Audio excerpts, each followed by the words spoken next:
क्या बात है, एब्सोल्युटली वंडरफुल। ये प्यारे प्यारे जानू बच्चे जो हैं, मैं ज़रा आपको बताती हूँ कि ये अमेजिंग से बच्चे हैं कौन। मेरी इनसे पहली मुलाकात नहीं है, इस टिकी पैक से मेरी पहली मुलाकात है, लेकिन आप बाकी चारों से मैं मिल चुकी हूँ ना पहले, एक दफ़ा शो पे आप लोग आए थे मेरे अरसा पहले। अच्छा, बिस्मिल्लाहिर्रहमानिर्रहीम, अस्सलाम वालेकुम, good morning and welcome to morning with sugar viewers. जैसे कि आप जानते हैं, हम अपने मुल्क के यंग ब्रिलियंट आर्टिस्ट को प्रमोट करने की कोशिश करते हैं, और पंजाब का कल्चर हो और ढोल ना हो, शादी, मेहंदी, किसी भी हैप्पी ओकेजन, बल्कि कॉर्पोरेट सेक्टर में भी कोई भी इवेंट्स होते हैं तो ढोल के बगैर वो इनकम्प्लीट होते हैं। और जहाँ जहाँ ढोल सुना जाता है उनको तो बाकायदा लगता है कि वो ढोल जो है वो दिल की जो धड़कन है उसके साथ साथ मैच करता है। बहुत ही खूबसूरत आवाज़, प्रकशन इंस्ट्रूमेंट है ढोल, और लिटरली वो कहते हैं ना कि आपकी हार्ट बीट के साथ जब आपको ढोल सिखा भी रहे होते हैं तो वो धक धक धक धक वाला एक जो एलिमेंट होता है कि दिल के साथ कनेक्ट होने वाली चीज़ बड़ी इंपॉर्टेंट होती है। इस वक्त जो बहुत ही ब्रिलियंट यंग आर्टिस्ट हमारे साथ हैं, सबसे पहले तो मैं इंट्रोड्यूस करूँगी कासिम अली को। ये हमारे प्यारे से बेटे कासिम अली हैं। कासिम अली जो हैं, आपने ऑफ कोर्स पूरी दुनिया में इंटरनेशनली रिनाउंड हमारे आर्टिस्ट गुंगा साई, अल्लाह ताला उन्हें जन्नतुल फिरदौस में आला मकाम अता फरमाए, हमारे बहुत ही प्यारे भाई थे। पिछले साल 5 रमज़ान को हमसे जुदा हुए 2021 में, और सॉरी बेटा, बट ये एक ऐसा इंसिडेंट था, एक ऐसा वाक़या था कि सारे के सारे जो है वो कहते हैं ना कि हक्का बक्का रह गए कि ये हुआ कैसे, और कैसे हमारे इतने प्यारे भाई हमारे से जुदा हो गए। और कुछ लोग होते हैं जो किसी फैमिली का हिस्सा होते हैं, और कुछ लोग होते हैं जो क्योंकि एक इंटरनेशनल लेवल के स्टार होते हैं तो वो आपके मुल्क की पहचान बनते हैं। वो एक इस लेवल के आर्टिस्ट थे कि मैं डिस्क्राइब भी नहीं कर सकती, और उससे भी कई गुना ज़्यादा आप बहुत ही प्यारे इंसान थे। एक ऐसे इंसान जिनके चेहरे पे हमेशा मुस्कुराहट होती थी। आपको गुंगा सा इसीलिए कहते थे क्योंकि आप बोल नहीं सकते थे, लेकिन अपने ढोल के थ्रू जो कुछ उन्होंने कहना होता था वो कह ज़रूर देते थे। अ ग्रेट मैन और इंशाल्लाह अ ग्रेट सन। हमारे ये 5 बच्चे माशाल्लाह तालीम भी हासिल कर रहे हैं, और जो हमारे बाकी 4 बाशिंदे हैं वो हैं बच्चे मिट्ठू साईं के, तसव्वुर अली, मोहम्मद हसन, गुलाम हुसैन और प्यारी सी महानूर फ़ातिमा। अच्छा, मुझे बहुत ज़्यादा खुशी होती है कि मैं लास्ट टाइम भी मुलाकात हुई थी और मैं महानूर को देखा तो मुझे बहुत ज़्यादा खुशी हुई कि अब बच्चियाँ भी आगे आ रही हैं। ये 5वीं जनरेशन है इनकी फैमिली की, यानी कि 1 2 3 4, अब ये 5वीं जनरेशन है जो आगे बढ़ रही है। तो बहुत सी तालियां हमारे बहुत ही ब्रिलियंट यंग आर्टिस्ट के लिए, और मेरी गुड़िया के लिए जो अब आई थिंक पहली बच्ची होगी फैमिली में से जो आगे आ रही है, फर्स्ट गर्ल। एक और भी हैं। अच्छा, नहीं आपको बुला ही लेती हूँ ना मैं, अपने प्यारे से भाई मिट्ठू साई को बुला लेती हूँ तो वो फिर हमें गाइड भी करते हैं। अस्सलाम वालेकुम मिट्ठू भाई। वालेकुम अस्सलाम। आइए आइए आइए आइए। अस्सलाम वालेकुम। अस्सलाम वालेकुम भैया, क्या हाल है? पहले हम गुंगा भाई के गोटे को हाथ लगाते थे, अब आपके गोटे को हाथ लगा लेते हैं। क्या हाल है आपके भैया? अल्हम्दुलिल्लाह। आइए ना करीब आइए ताकि हम जरा अपने व्यूअर्स को बताएं। मेरी पिछली बार भानूर से मुलाकात हुई थी ना? नहीं, वो साईं की थी डॉटर। वो साईं की डॉटर थी। हाँ, तो कायनात तो वो भी कर रही हैं, वो भी कंटिन्यू कर रही हैं। अच्छा, इस बात पे हमने ज़रूर डिस्कशन करनी है क्योंकि आप खुद एक ब्रिलियंट ढोल प्लेयर हैं, और आप ही अब अपनी इस जनरेशन को आगे लेके चल रहे हैं। बिल्कुल, अब इनका टाइम है, ये आगे आएंगे तो फिर ही जो है ना वो बाप दादा का नाम को लेकिन आप तो फिर भी कर रहे हैं ना? कर रहे हैं ना, आप करवा भी रहे हैं इनसे, करवा भी रहे हैं। और शाहजमाल पे जो एक बाबा शाहजमाल पे जो एक बड़ा खूबसूरत आप माहौल वहाँ पे सेट होता है, और जुमेरात को लोग जाते हैं, बल्कि मतलब ये सारी चीज़ें हमने डिस्कस करनी है ज़रूर। और जब आपने हमें ज्वाइन कर ही लिया है तो हमारे जो शेरी खान है उनसे भी मिल लेते हैं। गिटार भी पकड़ा हुआ है और चाय का कप भी पकड़ा हुआ है, दोनों चीज़ें साथ साथ करें। अब कब से गिटार बजाना? अस्सलाम वालेकुम शेरी। अच्छा शेरी ना बार बार मुड़ के मुझे ऐसे हैरान होके देखे, इसका वही हाल है जो मेरा पहली दफ़ा हुआ था बच्चों को देख के कि यार एक तो इतनी भारी इंस्ट्रूमेंट, उसके साथ उसको परफॉर्म करना कोई मजाक नहीं है। बिल्कुल ऐसा ही है। एंड मोहसिन भाई ने तो पूरी की पूरी शो मतलब परफॉर्मेंस के दौरान अपने फ़ोन को नहीं छोड़ा। मैंने फाइट नहीं चाह रहा क्या फ़ोन नीचे रख के हम ऑनर हैं। सो हमारे बहुत ही ब्रिलियंट मोहसिन भाई ड्रम्स पे, उसके साथ राहील हैं ढोलक पे, then we have Suhaib on the keyboard and Christopher on the guitar. तो जब हमारा सारा ये जो ख़ानदान है वो कंप्लीट हो गया है। तो किचन में शेफ़ मुनीरा को भी सलाम कह देते हैं और फिर ब्रेक की तरफ जाएंगे। ब्रेक के बाद जब वापस आएंगे तो एक एक करके हर एरिया को हम कवर करेंगे। तो मिलते हैं। अस्सलाम वालेकुम। वालेकुम अस्सलाम। मुनीरा, आपकी भी वही हालत थी ना, हम एक दूसरे को देख रहे हैं, शेरी मुझे हमें देख रहे हैं, हम सब एक दूसरे को देख रहे हैं कि माशाल्लाह माशाल्लाह कितने ब्रिलियंट और टैलेंटेड बच्चे हैं। अच्छा चलो अब हम ढोल नीचे रखने देते हैं, ब्रेक के बाद वापस आएंगे।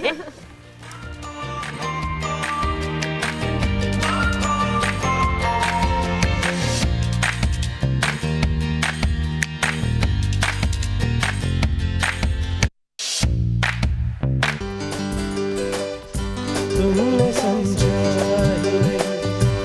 एक दीवाने को, फूल से मैंने लिखा अपने अफसाने को। तुमने समझा ही नहीं एक दीवाने को, फूल से मैंने लिखा अपने अफसाने को। साफ दामन पे कोई चीज तो आती होगी, याद तो आती होगी, दिल दुखाती होगी। याद तो आती होगी, दिल दुखाती होगी। मेरी तस्वीर तुम्हें रोज रुलाती होगी।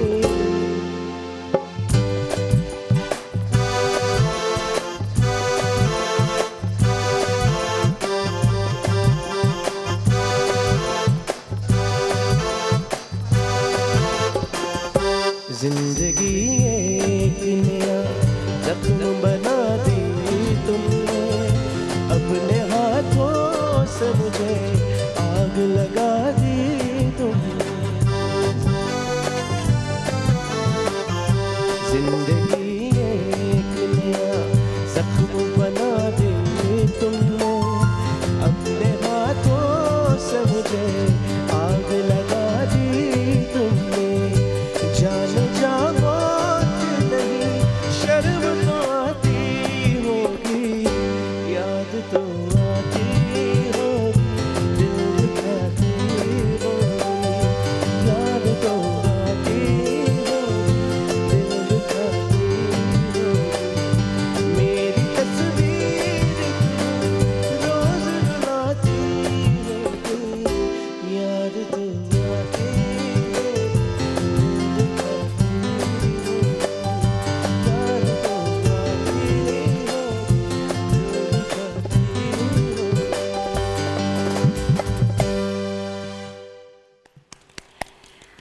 शेरी, क्या बात है, गाना भी आपने ऐसा सुना दिया कि मज़ीद और गूंगा साई हमें याद आए। आज देखो सुबह आए तो हमने जब सेट पे ना कुर्सियाँ वगैरह चीज़ें लगाई तो हमने ना 2 सीटर रखवाया, क्योंकि दिमाग इस बात को कबूल ही नहीं करता कि गूंगा भाई अब हमारे साथ नहीं हैं, कि साई हमारे साथ नहीं है। वैसे तो हमेशा हमारे साथ रहेंगे। जो इंसान इतना टैलेंटेड होता है, देखिए अक्सर ऐसा होता है कि जब कोई इंसान इस दुनिया से चला जाता है तो आप तस्वीर ढूंढ रहे होते हैं कि हमें कोई तस्वीरें मिल जाएं, कोई वीडियो मिल जाए जिसमें वो हो। बिल्कुल ऐसा ही। गूंगा भाई ने तो इतना काम किया है, साई ने इतना काम किया है, इतना काम किया है कि माशाल्लाह ऑनलाइन नाम डालो तो भरमार आ जाता है चीज़ों का। आप दोनों भाइयों ने माशाल्लाह इतना काम किया। ऐसा ही। भाई हुआ क्या था, अगर आप बुरा ना मनाएं, बहुत से लोग सवाल करते हैं, पूछते हैं। जी अभी बिल्कुल माशाल्लाह ठीक थे, वेल थे, कोई मसला नहीं था। तो हम एक प्रोग्राम पे गए थे लाहौर से आउट, इधर कलरगार वाली साइड पे। तो वापसी पे अचानक ड्राइव भी खुद कर रहे थे और हम जब लाहौर के करीब लगे हैं ना मोटरवे पे, तो साईं की एकदम से ना वो पसीने आ रहे हैं, वो तबीयत जो है ना वो थोड़ी ख़राब शुरू। हमने सोचा कोई ब्लड प्रेशर कोई होगा ऊपर नीचे। तो ड्राइव भी खुद कर रहे थे, कोई साथ था भी नहीं। वो पसीने उनको एकदम आने लगे तेज़ तेज़। कौन कौन था साथ? मैं था, साईं की वाइफ थी। अच्छा, भाभी थी। हाँ, कोई वो अपना वो मुर्शिदों का था, हमारे प्रोग्राम वहाँ से आ रहे थे। तो वो साईं का वो पसीना साफ़ कर रही थी साथ बैठ के। वो साईं को काफ़ी ज़्यादा पसीना आ रहा था, वो इधर भी हाथ लगा रहा था कि इधर मुझे पेन हो रही चेस्ट पे। खैर वहाँ से आए, घर आके दवाई वगैरह ली उन्होंने डॉक्टर से, सो गए हैं। सुबह 8 बजे मुझे फ़ोन आ गया कि भाई को अटैक आ गया। Heart attack. हाँ जी, वहाँ से फिर हम भागे हैं, फिर वो हॉस्पिटल कार्डियोलॉजी लेके गए। वहाँ पे साईं जी 7 दिन रहे। उन्होंने एंजियोग्राफी वगैरह की तो उन्होंने कहा कि जो वाल्व बंद था ना वो प्रेशर के ज़रिए खुल गया, लिहाजा उन्होंने मेडिसिन वगैरह दी है। उन्होंने कहा ये आपने खिलाते रहना है, साईं जी को चेक करवाते रहना। बस 5वें रमज़ान को अम्मी अबू की कब्र पे गए हैं, तो भाभी को कहते हैं ये जो साथ वाली जगह है ना ये मेरे लिए आप बनवा लें, मैं इधर अम्मी के पास आ जाना। वो मलंगा आदमी था। वहाँ से घर आया तो रोज़ा वो जो है ना मौलवी ने कहा कि जी रोज़ा स्टार्ट करें। भाभी ने खाना आगे रखा है तो कहता मेरा सांस ख़राब हो रहा है, तो चलो डॉक्टर पे चलते हैं। बाहर निकले और बाइक पे किक लगाई उन्होंने, अपने दरवाजे से बाहर निकले, उधर ही गिर गए। उधर से ही वो हॉस्पिटल लेके गए हम, साथ ही हॉस्पिटल है उधर हमारे पास ही। उन्होंने कहा जी रूह परवाज हो गई, डेथ हो गई। ये सिलसिला हुआ। तो वो उनके पर नाम देखिए चलते फिरते गए, हाँ चलते फिरते गए। उन्होंने अल्लाह ताला हम सबको ऐसी ही मौत नसीब करे जहाँ पे किसी के अल्लाह ही ऊपर आमीन। इंसान बोझ ना बने, कुछ ना, मतलब चलता फिरता है इंसान। ऊपर से दुनिया 5 रमज़ान था, वो भी आपको पता है कितना मुक़द्दस महीना है और ख़ास उल ख़ास महीना है। और उन्होंने किसी की मुताजगी अल्लाह ने दी ही नहीं, क्योंकि उसने सब बहनों भाइयों को बाप से ज़्यादा बढ़ के प्यार दिया। किसी की ख्वाहिश भी और जो है ना सबको उन्होंने संभाला है। मुंह से निकाली नहीं तो पूरी की है गंगा साईं ने। यानी कि बाप से ज़्यादा सब बहन भाइयों को। और अपनी खुद उनकी कोई डिमांड नहीं होती थी। आप वो मलंग था, इतना बड़ा भाई हो के बच्चों के भी घुटनों को हाथ लगा रहा है, सबसे छोटों से भी दुआ ले रहा है, बड़ों से भी ले रहा है। ऐसा बंदा मैं कह रहा हूँ हमारी नस्ल में नहीं आना। आजिज़ी इतनी थी, इतना माशाल्लाह बड़ा शेर जवान हो गए और सबको बिस्मिल्लाह से, छोटे बड़े को बिस्मिल्लाह बिस्मिल्लाह करनी, ऐसी आजिज़ी आती ही नहीं, बहुत मुश्किल से आती है। यही तो बात है गंगा भाई की, जो पर्सनैलिटी थी, एक दफ़ा कोई उनको दूर से देख भी लेता तो उनको भूल नहीं सकता था। ऐसे ही तो हम तो उनके साथ उठे बैठे हैं, उनके साथ मुलाकातें आज भी आप ही ऐसे ये लोग झोलियाँ उठा उठा के दुआ करते हैं साईं के लिए कि यार ऐसा मोहब्बत वाला प्यार वाला बंदा दोबारा नहीं आना। हुरिया के साथ जिस मोहब्बत और प्यार और खुलूस के साथ वो पेश बहुत आते रोई, थे, बहुत रोई। उसका तो हाल ही ख़राब था। जो हमारी फीमेल ढोल प्लेयर हैं, बहुत ही ब्रिलियंट, बहुत ही हाँ जी टैलेंटेड। माशाल्लाह बड़ी अच्छी बेटी है। और 1 महीना समझ लें कि उसकी आंख भी जो है ना वो पानी नहीं उसका रुका, इतना वो रोई है साईं जब गए हैं ना हमें छोड़ के। तो ये भी बच्चे, ये उन्हीं का नाम है गंगा साईं का, हम भी उन्हीं का नाम है और ये नाम को लेके आगे बाप दादा के चलेंगे इंशाल्लाह। और उम्मीद है कि ये भी ड्यूटियाँ करेंगे जैसे उन्होंने बड़ों से दुआ ली, ये भी लेके आगे अपने काम को लेके चलेंगे। आपका सिलसिला मिठू भाई कब से चलता आ रहा है, कुछ बताएंगे हमें? पीछे से शुरू करेंगे अगर। ये अभी हमारे बाप से दादा से चलता आ रहा है। नाना जी भी प्ले करते थे, ठीक है, और दादाजी भी बाप दादा से चलता आ रहा है। ये बड़ों से ये जो है ना ये समझ लें कि अब ये 5वीं हमारी जो है ना ये पुश्त है जो हाँ कर जी, रही है, बिल्कुल 5वीं ऐसा ही। पीढ़ी। और ये सिलसिला कैसे आगे मुंतकिल होता है मिठू भाई? कुछ हम लोग क्योंकि देखते हैं, मतलब किस तरह फैसला होता है कि कौन सा बच्चा, क्योंकि देखिए मज़ार पे भी इस तरह से परफॉर्म करना मतलब हर किसी को इजाज़त भी नहीं मिलती जी ना। बिल्कुल ऐसे ही।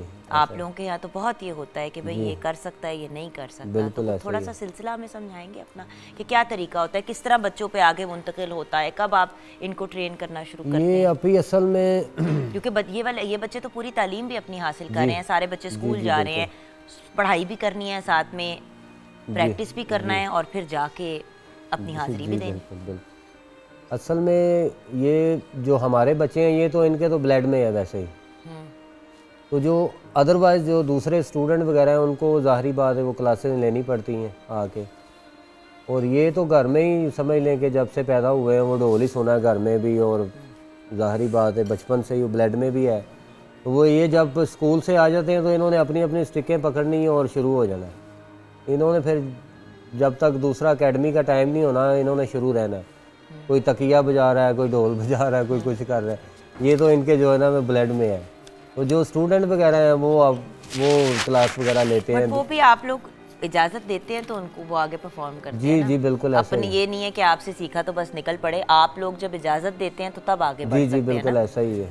कोई मसन के साल कोई अपना जो लेसन ले रहा है, कोई 6 महीने ले रहा है, कोई 2 साल ले रहा है, वो जितनी कोई मेहनत करेगा उतना ही वो फिर इल्म में भी इजाफा होगा और जब दुआ लेके निकलेगा तो फिर हर जगह पे वही वाली बात है ना। और माशाल्लाह गूंगा भाई ने जिस जिसको साईं ने जिस जिसको दुआ दे के जिस पे हाथ रखा है वो माशाल्लाह समझ ले कि कहाँ वो से कहाँ पहुँच गया, कहाँ से कहाँ पहुँच गया। सही।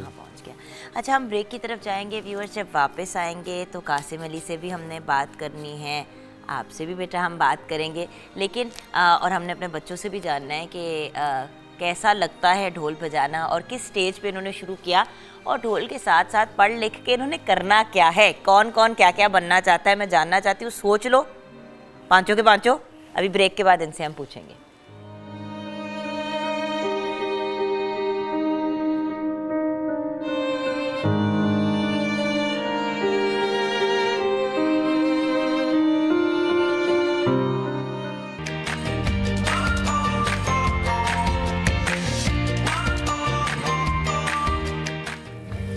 Welcome back from the break viewers. मानूर और मैंने फैसला किया कि हमने इन लड़कों से बात ही नहीं करनी, ये हमें तंग करते हैं, हमने इन लड़कों से बात ही नहीं करनी। सही है ना?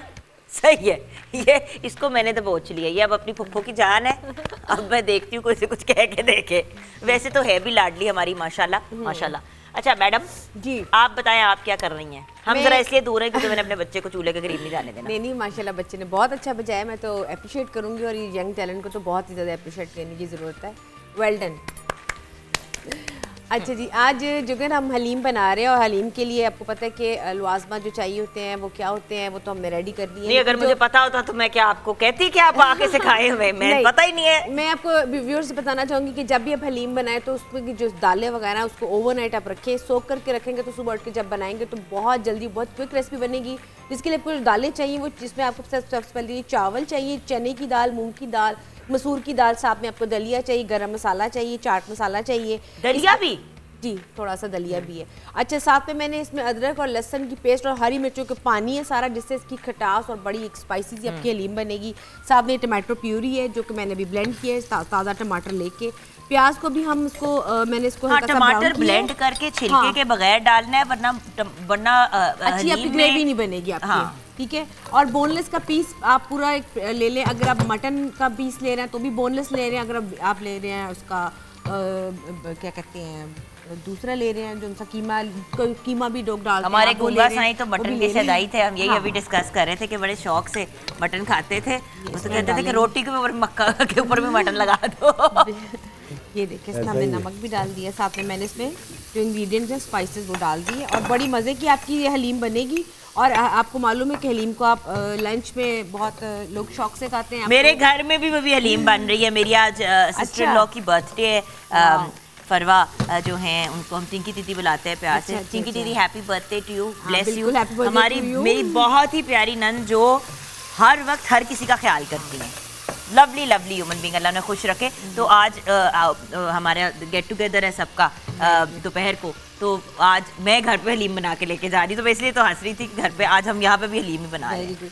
देख लें, ये कोइंसिडेंट हो गया। अच्छा, अभी मैंने जो मैं तेरे से भी बनवा के ले जाती है, अभी मैंने घर पे इतनी खपा डाली। मैं ये दूंगी ना, आप जाके भी टेस्ट कीजिएगा, ये भी इनको बहुत अच्छी लगेगी। अच्छा, मैं जुगन बताना चाहूँगी कि जो बोनलेस है, कुछ लोग हड्डी वाला भी लेते हैं कुछ लोग, लेकिन अगर बोनलेस लेंगे और उसके साथ आप इसको बनाएंगे तो जो रेशियो होंगे बहुत अच्छे बनेंगे।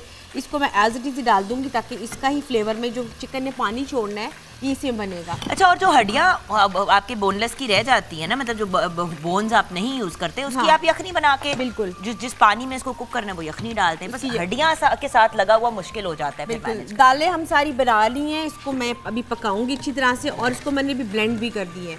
ठीक है, अगर आपको लगे कि आप का कोई मतलब दालों में कोई चंक ज़्यादा आ रही है, दाल की हलीम पतली हो रही है, तो फिर ये है कि आप हल्का सा बेसन लेके इसको सौते करें और फिर उसमें आप इसमें ऐड कर देंगे तो आपकी थोड़ी कंसिस्टेंसी अच्छी हो जाएगी।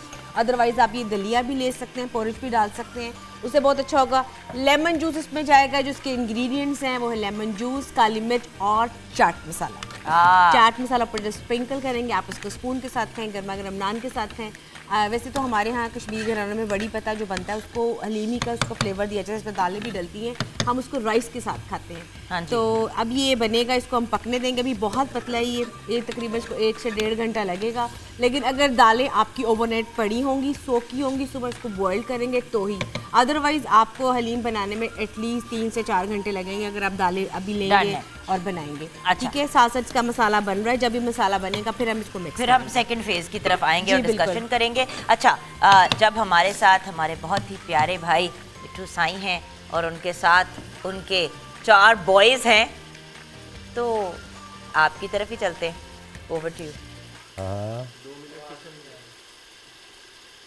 अच्छा नहीं, सॉरी, ब्रेक का वक्त है। ब्रेक के बाद जब वापस आएंगे तो मिट्ठू भाई, सॉरी जी मेरे ये जो कान में टूटी है, थोड़ी सी काम नहीं करी, तो हम बट एक बात जल्दी से बता दो, जो लवाजमात होती हैं, हाँ। मैंने अक्सर देखा है कि घरों में लवाजमात जो है लोगों ने सुबह की रखी हुई होती हैं और वो बिल्कुल ही प्याज जो है वो लिजलिज हो जाता है। नहीं। प्याज को क्रिस्पी कैसे रखना है? देखिए, प्याज को क्रिस्पी अगर रखना चाहिए तो आप प्याज को कटिंग करके इसको पानी में मिक्स डाल के फ्रिज में अपने रख दें।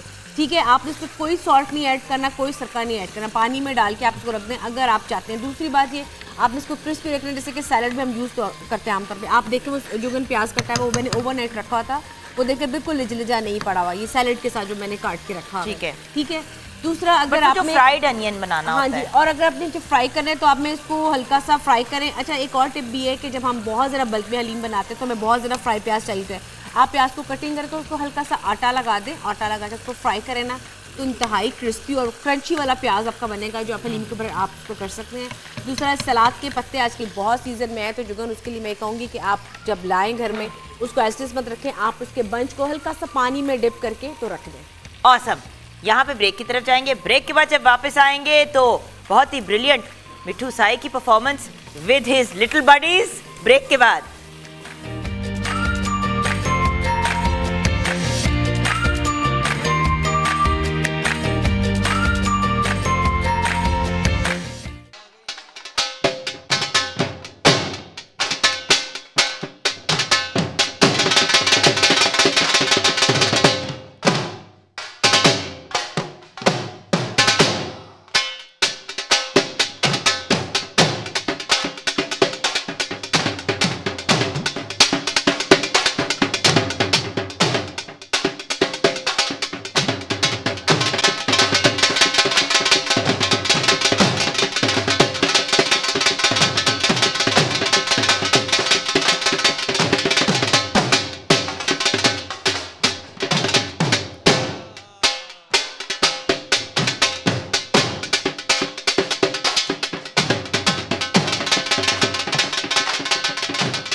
Welcome back from the break viewers. Music genuinely रूह की ग़िज़ा है और जब हम ढोल की बात करते हैं तो लिटरली ढोल की थाप ऐसे लगता है कि आपका दिल धड़क रहा है और उसी स्पीड पे धड़कना शुरू हो जाता है, इस स्पीड पे ढोल बज रहा होता है। क्या खूबसूरत परफॉर्मेंस मिट्ठू साईं की, हमेशा की तरह हमारे बहुत ही प्यारे भाई की। अब व्यूअर्स गुफ्तगू करते हैं, जब हम प्यारे प्यारे लोगों की बात करते हैं तो फिर उनकी मुस्कुराहट तो जहन में सबसे पहले आती है और अगर मुस्कुराहट की बात करें तो उसके लिए दांतों का खूबसूरत होना बड़ा ज़रूरी होता है। कोलगेट स्पार्कल दांतों की मुकम्मल हिफाजत के लिए एक बेहतरीन टूथपेस्ट है। कोलगेट स्पार्कल में शामिल है फ्लोराइड, लौंग एंड पर्ल पाउडर, जो हर एतबार से इसको एक मुकम्मल टूथपेस्ट बनाता है। फ्लोराइड दांतों की को मजबूती फराहम करता है और बेसिकली इसको बचाता है कैविटीज़ लगने से, केरी से या कीड़े लगने से। लौंग जो है वो दांत की तकलीफ दर्द में आराम देता है, सांसों को भी महका देता है और पर्ल पाउडर दांतों को चमकाता है और उनको सफ़ेद बना देता है। इन तीनों अज्जा का मिलाप जो है दांतों के लिए बेहतरीन हिफाजत और आपकी शख्सियत को भी भरपूर एतमाद प्रोवाइड करता है। फ्लोराइड, लौंग और पर्ल पाउडर के पीछे कोलगेट की आला साइंटिफिक रिसर्च है जो दांतों की हिफाजत के लिए बहुत ही ज़रूरी है। सो कोलगेट स्पार्कल का ज़रूर इंतखाब करें और हमारे साथ भी कोलगेट स्पार्कल के साथ कोई तस्वीर खींच के शेयर करें। 032094630502 पे आप हमें व्हाट्सएप कर सकते हैं पिक्चर और आप जीत सकते हैं कोलगेट स्पार्कल की तरफ से ये बहुत ही अमेजिंग बेहतरीन गिफ्ट हैम्पर। सो तस्वीर आपने खींचनी है, हमारे साथ शेयर करनी है और जो बेस्ट पिक्चर होगी वो हम उसको विनर प्रोक्लेम करेंगे और एक नहीं, हमारे एक से ज़्यादा ही विनर्स होते हैं। तो भेजिए तस्वीरें, पूरी फैमिली के साथ भी भेज सकते हैं, एक एक बंदे की इंडिविजुअल, मतलब अभी तक बच्चों की ज़्यादातर आ रही हैं और मैं रिक्वेस्ट करूंगी कि बड़े भी अपनी तस्वीरें भेजें क्योंकि सिर्फ बच्चों ने तो दांत नहीं ब्रश करने होते ना, सब ने ही करने होते हैं। तो कोलगेट स्पार्कल का ज़रूर इस्तेमाल करें। आइए व्यूअर्स बढ़ते हैं मेन स्टेज की तरफ जहाँ पे हमारे साथ बहुत ही टैलेंटेड और बहुत ही ब्रिलियंट हमारे स्पोर्ट्स एनालिस्ट हैं, बेहतरीन होस्ट है, वैसे तो एक बिजनेसमैन भी हैं।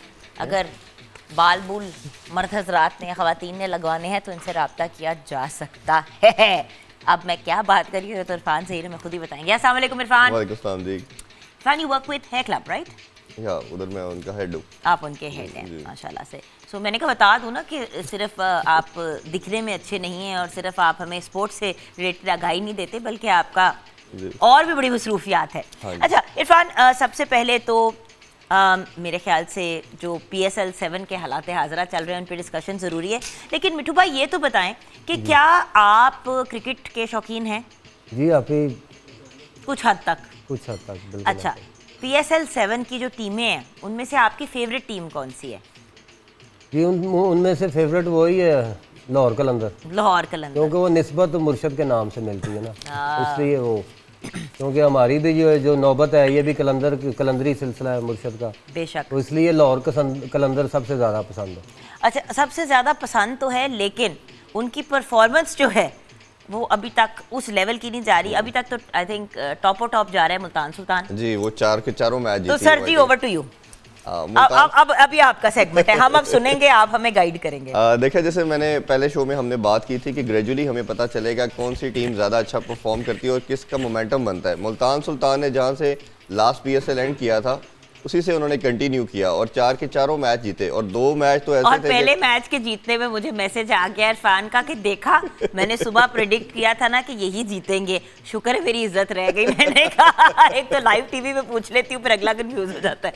हाँ जी। तो उसी तरह जिस तरह रिजवान की हमने बात की, उनको प्रेज किया, बड़ी आउटस्टैंडिंग किस्म की कैप्टनसी कर रहे हैं वो, और उनके जो प्लेयर्स हैं वो उस 90% वही प्लेयर्स हैं जो लास्ट PSL में थे। तो ये एक टीम के अंदर बड़ा मैटर करता है कि आपका कम्बिनेशन जो ऑलरेडी डेवलप था वही प्लेयर सारे खेले, तो वो टॉप ऑफ द लिस्ट हमें नज़र आए। इसी तरह बाकी तमाम टीम्स जितनी हैं वो 4 टीमों का इस तरह देखा कि सब के 2-2 पॉइंट्स हैं। उसमें से कोयटा ग्लैडिएटर 3 मैच खेला है, 2 हारा है और 1 जीता है। बाकी सब टीमों ने 2-2 मैच खेले हैं। लाहौर कलंदर की हम बात करें, लाहौर कलंदर भी 2 मैच खेला है, 1 जीता 1 हारा, तो अभी बैलेंस किस्म की उनकी परफॉर्मेंस है। आज दूसरा मैच वो इस्लामाबाद यूनाइटेड के अगेंस्ट खेलने जा रहे हैं, तो पेशावर ज़ल्मी के अगेंस्ट खेलने जा रहे हैं, तो वो देखेंगे कि किस तरह की परफॉर्मेंस रहती है। बट लाहौर के अंदर इस दफ़ा बेहतर कम्बिनेशन नजर आ रहा है। लेकिन वो ये ना कि अब एक टीम जो है वो ज़्यादा स्ट्रॉन्ग निकल आई है, मुल्तान सुल्तान, और लोग अब यही प्रिडिक्ट कर रहे हैं कि यही जीतेंगे, लेकिन पल्ला कभी भी पलट सकता है। नहीं, T20 फॉर्मेट में नहीं आप कह सकते कि ये टीम ही जीतेगी, क्योंकि ये बड़ी अनप्रेडिक्टेबल किस्म की ये फॉर्मेट है।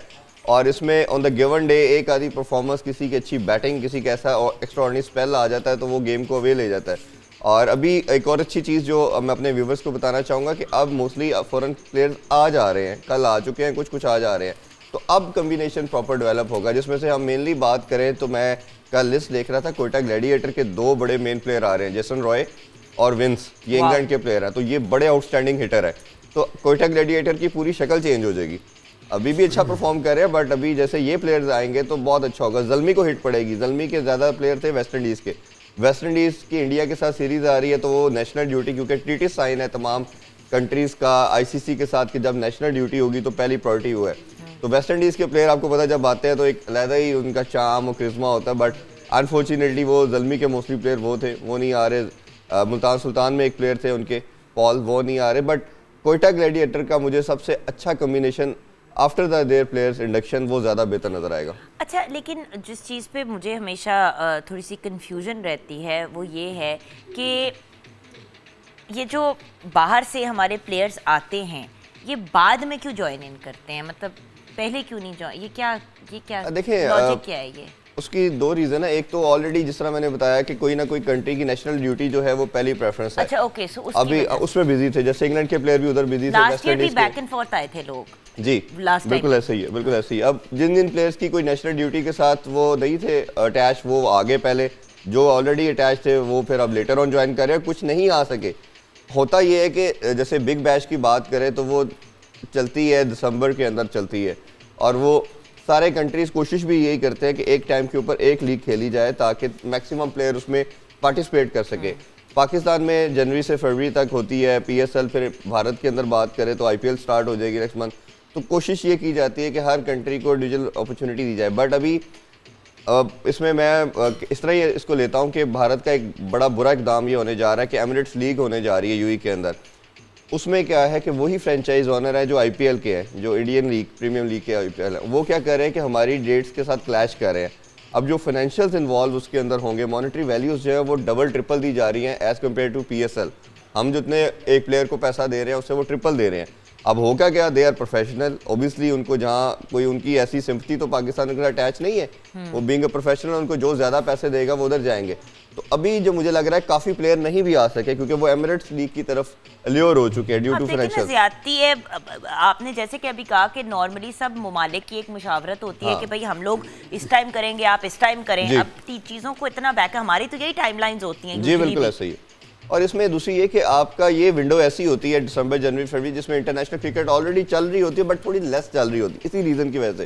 क्योंकि फिर आगे जैसे हमने कहा कि हमारी ऑस्ट्रेलिया की टीम ने आना है, फिर उसके साथ इंग्लैंड वेस्ट इंडीज़ की टीम ने आना है, फिर वर्ल्ड कप है, प्रॉब्ली न्यूजीलैंड के साथ की टीम तो बहुत अरसे बाद आ रही है, 22 साल के बाद जी, 22 साल के बाद आ रही है। तो ये सारी चीज़ों को कंसिडरेशन में रखते हुए आईसीसी को बड़ा स्ट्रिक्ट एक्शन लेना चाहिए।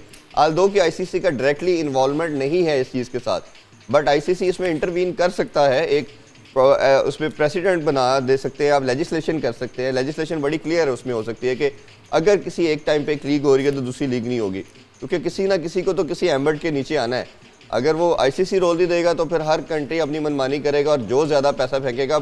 अब आईपीएल के अंदर अगर हम देखें तो एक प्लेयर पीएसएल की निस्बत 10 गुना ज़्यादा पैसे लेता है। अब वो किस तरह पाकिस्तानी लीग को प्रेफरेंस देगा? आल्दो जितनी मर्जी अच्छी क्रिकेट हो रही है, जितनी मर्जी कंपेटिटिव क्रिकेट हो रही है, उसको पैसे ने अट्रैक्ट करना है। वो प्रोफेशनल है, उसको ज़्यादा पैसा मिल रहा है, वो उधर जाएगा। अभी भी हम बहुत बड़े जो फर्स्ट ईयर के प्लेयर्स हैं, इंटरनेशनल सुपरस्टार की बात करें, वो पाकिस्तान पीएसएल में नहीं आ रहे, ठीक है। अभी भी हम देखते हैं कि सेकंड कैटेगरी के प्लेयर आ रहे हैं। आल्दो के हर दफ़ा कुछ नंबर्स आते हैं, कोई एक आधा प्लेयर ऐसा ज़रूर इंडक्ट हो रहा है, बट फिर भी हमें लगता है कि कहीं ना कहीं वो चीज़ हैम्पर कर रही है। तो मेरा ख्याल है कि या तो हमें पीएसएल के अंदर पीसीबी को भी चाहिए कि कुछ इस तरह के ब्रांड्स, अभी आल्दो बैक मैक्सिमम कोशिश वो कर रहे हैं, बट इसमें कुछ इस तरह के स्पॉन्सरशिप लाने चाहिए आपको कि इसकी मॉनेटरी वैल्यू थोड़ी मजीद इन्हेंस हो। अभी इन्होंने इन्हेंस तो किया, बट अभी भी उन कंपेयर करें अगर हम उसके लेवल पे नहीं है ना, तो अगर तो कंपैरिजन करें तो फिर ऑब्वियसली अगर मुझे एक जगह 10 रुपए मिल रहे हैं, दूसरी जगह 30 रुपए मिल रहे हैं, तो मैं 30 के पीछे जाऊंगी कि मैं 10 के पीछे जाऊंगी? कोई भी प्रोफेशनल काम करता है तो रोजी रोटी के लिए ही करता है ना, या और अपनी एक प्रोफाइल को और इम्प्रूव करने के लिए। तो एक जगह आपको लाख रुपए मिल रहा है, दूसरी जगह 3 लाख मिल रहा है, तो आप 3 लाख जाएंगे ताकि आपकी और मार्केट वैल्यू बढ़े ना। अब 1 करोड़ एक जगह पे मिल रहा है, दूसरी जगह 10 करोड़ मिल रहा है, डिफरेंस बहुत ज्यादा ना। अच्छा, तो वो जब इतना ज़्यादा डिफरेंस होगा तो फिर कैटेगरीज के वाइज और फिर प्लस और दूसरे पक्ष बहुत ज़्यादा है, सही। सिंपली फाइनेंशियल्स नहीं है, पक्ष ही बहुत ज़्यादा है। यहाँ पे ब्रेक की तरफ चलते हैं। ब्रेक के बाद जब वापस आएंगे तो एक दो और बातें ज़रूरी हैं आपसे डिस्कस करनी। एक तो ये कि कोविड की स्टेटस क्या है और अभी तक बेस्ट परफॉर्मेंस किन प्लेयर्स की जा रही है स्पेसिफिकली आफ्टर अ ब्रेक।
क्या बात है, brilliant brilliant brilliant performance. Thank you so much बच्चे, गॉड ब्लेस यू। आ जाओ आ जाओ आ जाओ, ज़रा आपसे आके गुफ्तगू करेंगे, लेकिन हमने ज़रा हलीम पे भी चेक डालनी थी।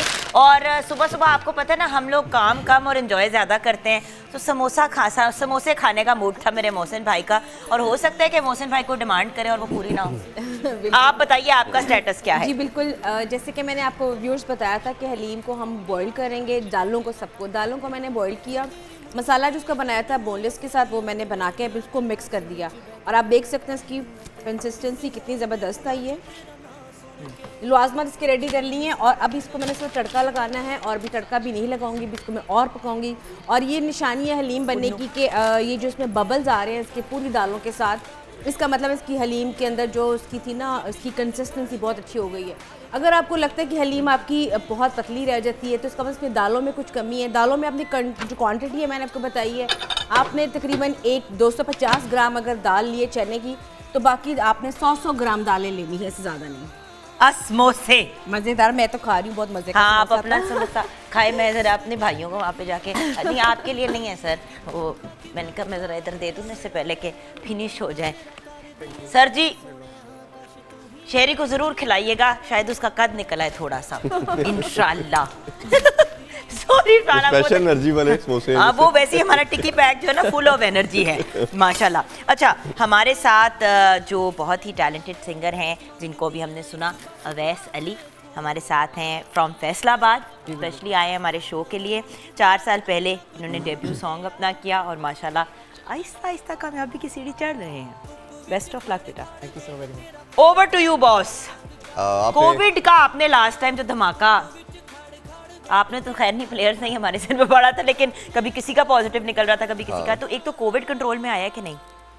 देखिए उसमें इस दफ़ा का एक चीज़ अच्छी चीज़ ये है कि उन्होंने कहा है कि आपके सप्लीमेंट्री प्लेयर्स काफ़ी रखे हैं हर टीम में और 3 की विंडो सेपरेट रखी है, उसके अलावा भी रखी है अगर आपके at least 13 player at a time आपके ग्राउंड में जा सकते हैं, तो इस तरह का सिस्टम बनाया गया है। तो अभी जिन लोगों को हुआ था ग्रेजुअली वो हमने देखा कि वहाब रियाज थे, कामरान अकमल थे, वो बेहतर हो चुके हैं, अब टीम को ज्वाइन कर चुके हैं। इसी तरह शायद अफरीदी को हुआ था, उनका भी कल सेकंड टेस्ट जो था वो नेगेटिव आ चुका है, तो वो भी मोस्ट लाइकली कोयटा ग्लैडिएटर को ज्वाइन कर लेंगे। तो चीज़ें इम्प्रूव हो रही हैं और हमने सीख लिया है कि इसी के साथ ज़िंदगी को गुजारना है और अच्छी चीज़ ये है कि कंटिन्यू हो रहा है। और इस दफ़ा हमने जो देखा कि जो प्रोटोकॉल्स थे, जो तमाम SOPs थे, उसको फॉलो किया जा रहा है। जो जिस तरह मैंने आपको लास्ट शो में बताया था कि पूरा होटल को बुक किया गया है, हर फ्लोर के ऊपर डिफरेंट टीम है और उनकी तमाम मैनेजमेंट भी सेपरेट स्टे कर रही है, तो ऐसा कोई प्रॉब्लम ऐसा है नहीं इस दफ़ा। जो बायोस्फीयर बबल एक बनाया गया है उसकी ब्रीच नहीं हो रही। लास्ट टाइम बड़ी ज़्यादा ब्रीचेस थी, जिसकी वजह से आपको अनफॉर्चुनेटली 1 लाख को पोस्टपोन करना पड़ा, फिर आपको इवेंचुअली UAE के अंदर जाके खेलना पड़ा।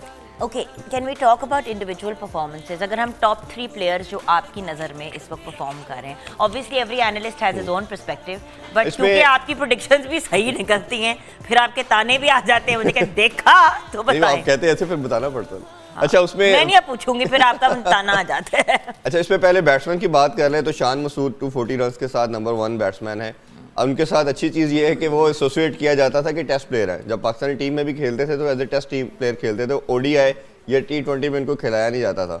तो अभी जिस तरह की परफॉर्मेंसेस वो देख रहे हैं, जिस तरह की उन्होंने अपनी हिटिंग डेवलप की है, बहुत आउटस्टैंडिंग है। दूसरे नंबर पे फ़खर जमान है, जिन्होंने अभी आल्दो के 2 मैच खेले हैं, 187 रन के ऊपर हैं, 1 सेंचुरी भी स्कोर कर चुके हैं, PSL की पहली सेंचुरी लाहौर कलंदर की जानिब से की। तीसरे नंबर पे एहसन अली हैं 153 रन के साथ, वो तीसरी पोजीशन पे हैं कोयटा ग्लैडिएटर की तरफ से, वो भी 2 50s कर चुके हैं। तो ये तो बैटिंग के अंदर बात कर ले। बॉलिंग के अंदर बात करते थे खुशदिल शाह, जो कि बैट्समैन है, बॉलिंग हमने कभी उनको ऐसा करते देखा नहीं था। वो हाईएस्ट विकेट टेकर है, 9 विकेट्स के साथ पहले नंबर पे हैं। दूसरे नंबर पे 7 विकेट्स के साथ इमरान ताहिर हैं और वो पहले बहुत आउटस्टैंडिंग उनकी बॉलिंग थी, वो पहले नंबर पे थे, अब वो कल खुशदिल शाह पहले नंबर पे आ गए। तीसरे नंबर पे नसीम शाह है जो 6 विकेट्स के साथ है। तो अभी तो कंटिन्यू हो रहा है। आपको ख्वाब में भी क्रिकेट ही आती है इरफान? सॉरी, जितनी स्पीड से आप बताते हैं बातें, क्या आप रात को सोते हुए भी क्रिकेट के ही ख्वाब देखते हैं? जिंदगी मुझे में पता है और उनको कोई तो काम ढोल नहीं। का ही ख्वाब आता है मिट्ठू भाई को ना, सुबह शाम दोपहर। जिसका जो काम है वाकई उससे तो सारा वक्त। ऑब्वियसली प्रोफेशन यही है, काम यही है, सारा दिन डिस्कशन भी यही है, फिर बट ऑब्वियसली ये जब डिस्कशंस करनी होती है, जिसमें एक टेक्निकल पॉइंट ऑफ व्यू से अंडरस्टैंड करना चाहती हूँ, आपको कितनी तैयारी करनी पड़ती है? कोई तैयारी नहीं करनी पड़ती। अब ये शायद इनिशियल की बात हो सकती है, बट आपको मैं एक चीज़ बताऊं, मैंने जब से होश संभाली है, सिंस माई कॉन्शियसनेस, मैं कोई एज ऑफ 6 की बात कर रहा हूँ, उस टाइम से लेके आज पिछले तक, हफ्ते की बात है। आज पिछले हफ्ते की, उस टाइम से लेके आज तक मैंने लाइफ में कभी कोई मैच नहीं छोड़ा।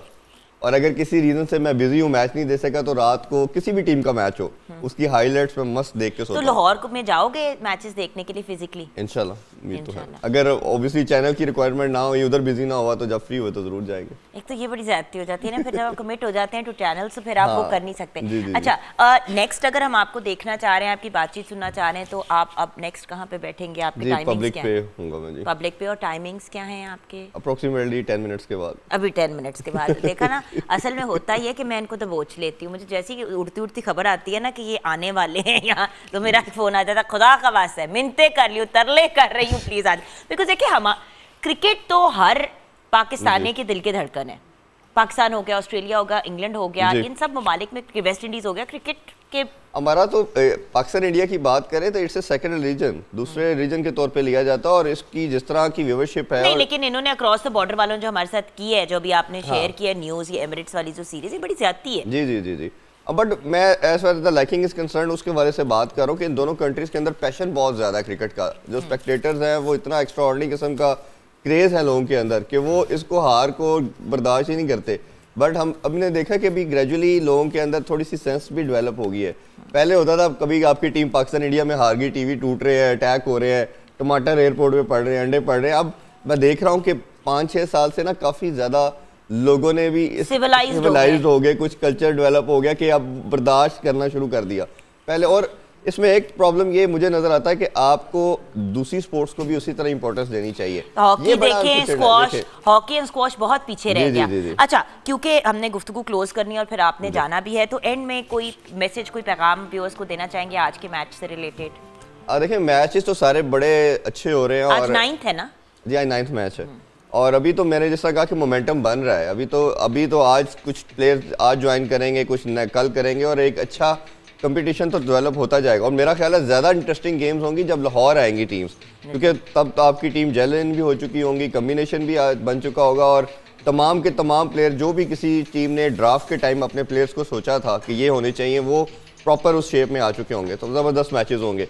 व्यूवर्स के लिए जहाँ तक बात है, मेरा ख्याल है कि पहले भी मैंने यही बात कर रहा हूँ कि अगर आपको अलाउ नहीं किया जाता कोविड की वजह से और प्रोटोकॉल्स की वजह से, आपको लगता है कि स्पेसिफिक 25% है, तो मैंने देखा है काफ़ी वो उसमें अग्रेशन शो कर रहे हैं कुछ लोग। उसमें जरूरत नहीं है, असल चीजें क्रिकेट होनी चाहिए। घर में माहौल क्रिएट करने आप कौन सा कोई ग्राउंड में बैठ के मैच देख रहे होते हैं? मतलब आप तो स्टेडियम में पीछे कहीं बैठे होते हैं, इससे तो बेहतर व्यू आपको एक्चुअली टीवी स्क्रीन पे। वो ठीक है, आप जब लाइव एक चीज आपके सामने हो रही है, उसकी उसकी खुशी रहता होती है, उसका एक जज्बा, पैशन आ जाता है, वो ठीक है बात। बट अगर लेट्स सपोज नहीं हो रहा तो दुआ करें ये बेहतरी हो आगे। फिर वेस्ट इंडीज ने आना है, फिर ऑस्ट्रेलिया ने आना है, बहुत बड़ा कुछ है, तो आप फिर देख लेंगे।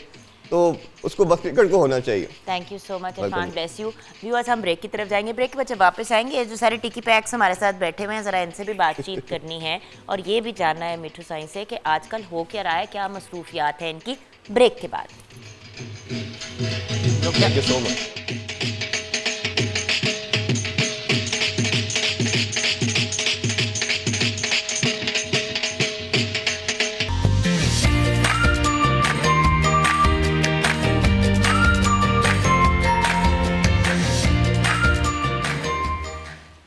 Welcome back from the break viewers. और क्रिकेट की भी बात हो गई, मिठू साईं और उनकी बहुत ही प्यारी सी फैमिली से हमारी मुलाकात हुई।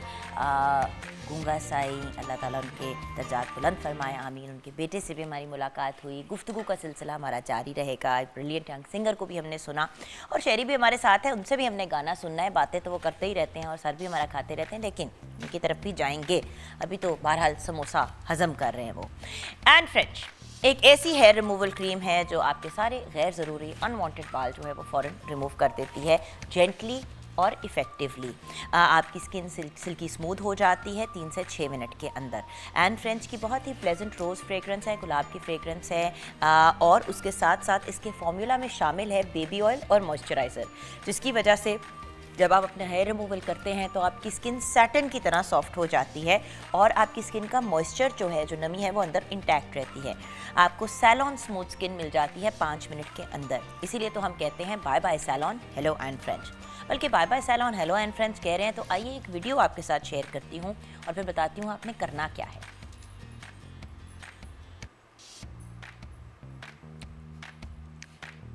इसके बेबी ऑयल्स और मॉइस्चराइजर्स बनाए skin 2 times softer and smooth. Wow, कौन सा salon? Bye bye salon, hello and French. आपने भी हमारे साथ शेयर करनी है 20 सेकंड की वीडियो जिसमें आपने कहना है bye bye salon hello and friend. 0320946350 पे आप व्हाट्सएप कर सकते हैं और जिसकी सबसे बेहतरीन और इंटरेस्टिंग वीडियो होगी उनको मिलेगा एंड फ्रेंड्स की तरफ से ये गिफ्ट हैम्पर। तो अगर आप भी एंड फ्रेंड्स का गिफ्ट हैम्पर जीतना चाहते हैं तो bye bye salon hello and friends से रिलेटेड छोटी सी एक वीडियो बना के हमारे साथ शेयर करें। बहुत ही पेनलेस तरीका हेयर रिमूवल का। ज़्यादातर तरीके जो सैलॉन्स में यूज़ किए जाते हैं उनसे दर्द बहुत ज़्यादा होती है, बंदा बड़े पेनफुल प्रोसीजर से गुजरता है। बट अगर आप एंड फ्रेंड्स का इस्तेमाल करेंगे तो इन सब दर्दनाक मरलों से आपको गुजरने की ज़रूरत ही नहीं पड़ेगी और 5 मिनट के अंदर अंदर आपको बहुत ही बेहतरीन रिजल्ट्स मिलेंगे। और एंड फ्रेंड्स अवेलेबल है क्रीम और लोशन फॉर्म में, तो ज़रूर ट्राई कीजिएगा। अब चलते हैं प्यारे से शेरी खान की तरफ और देखते हैं कि क्या सुनाने जा रहे हैं। पहले तो जो उन्होंने डेडिकेट किया गूंगा साई को गाना, वो हमारे बाकायदा दिल को जाके लगा। अब जरा कुछ लाइट सा कर दो जी। एक सूफी कलाम है वही।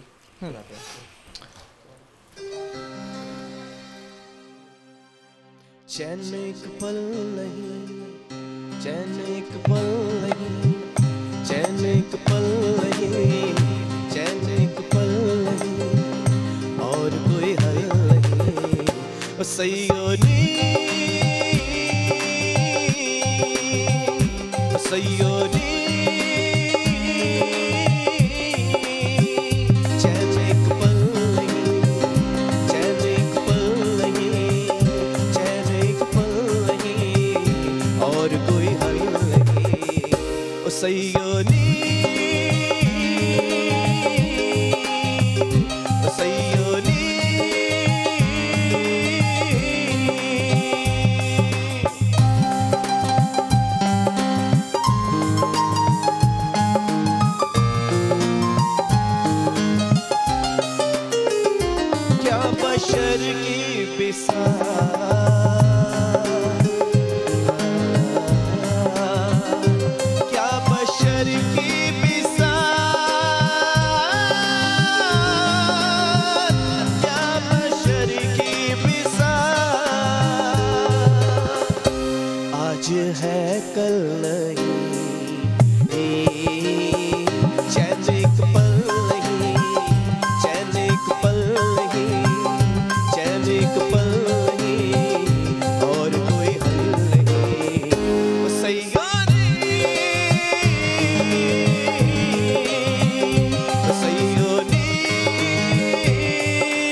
बड़े मेरे के लिए में आप लोगों ने भी ट्राई करनी है बना के।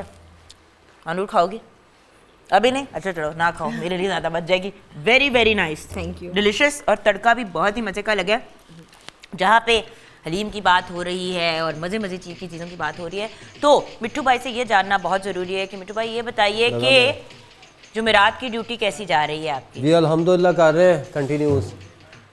अगर आपने भी मिट्ठू साईं को जाके वहाँ पे देखना है, बच्चों को जाके देखना है परफॉर्म करते हुए, तो आप शाहजमाल जाके लाहौर में व्यूअर्स देख सकते हैं। आपको पता है पूरी दुनिया से लोग आते हैं जी बिल्कुल और ऐसा ही देखने है। के लिए जाते हैं और अपना अपना हाजिरी भी करके आते हैं और आगे से मतलब अक्सर लोग हमें भी जितनी पहचान इज्जत अल्लाह ताला ने दी है वो साइयों की ड्यूटी का सदका ही है सारा कुछ। बाबा शाहजमाल एवरी थर्सडे बजा रहे हैं माशाल्लाह, वैसे ही रौनकें हैं और ये अल्हम्दुलिल्लाह। बताइए कि मसरूफियात क्या हैं आजकल इसके अलावा? जुमेरात की तो जी ड्यूटी है। जुमेरात की तो वो तो साइयों के नाम की है ना, वो रिलेटेड जुमेरात। उसके अलावा काम शाम कर रहे हैं अपने शोज़ वगैरह भी, मैरिज के भी, और एकेडमी में सिखा भी रहे हैं। स्टूडेंट्स को, हाँ जी, लेसन भी बच्चों को भी, इनको भी जब पढ़ाई से फारग होते हैं फिर इनको भी जो है वो। तो सारे बच्चे क्या क्या कर रहे हैं आजकल? ये करना क्या चाह रहे हैं? कोई इनका ये प्लान? जी बेस तो जो इनकी ये तो ढोल ही है। हाँ ढोल ही है। आगे फिर जो इनका दिल करे करें, साथ हमारी साथ तरह। करते जाए, लेकिन साथ साथ लेके चल रहे हैं, जी राइट? इस काम को लेके चल रहे हैं। राइट। डॉक्टर किस किसने बनना है? किसी ने नहीं बनना। महानूर मानूर ने बनना है, मेरा बच्चा। मानूर मैं बनना। चकड़े चल पे मेरा डॉक्टर मेरे साथ रहे। अब शो को क्लोज करना है। आपका भी बहुत बहुत शुक्रिया बच्चे for joining us. Over to you guys. आपको ही सुनते सुनते शो को क्लोज करेंगे। हमारे सब साथियों का शुक्रिया आज हमें ज्वाइन करने का। मिठू भाई